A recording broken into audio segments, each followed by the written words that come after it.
কি শাক তুলেন ভাবি? কলই শাক। ভাবি কলই শাকের এক্সপার্ট। এত মিহি কুচি কেমনে কাটে আল্লাহ মাবুদ জানে। বাবার বাবা, ভাবি কেমনে কাটেন এত কুচি করে? বটি দিয়া কাটা হয়, অভ্যাস হয়ে গেছে না?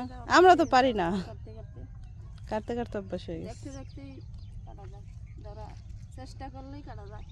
চেষ্টা করলেই কাটা যায়, আমরাও করবো ভাবি, পারি না।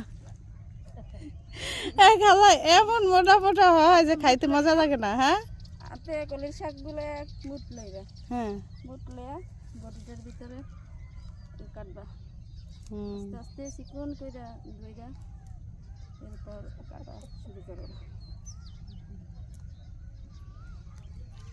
কলই শাক কাটতে গেলে এমন মোটা হয় কি বলবো। আর এই হচ্ছে বডি দাঁড়ের বডি রসুন পাতা, কলই শাক ভর্তা আর রসুন পাতা।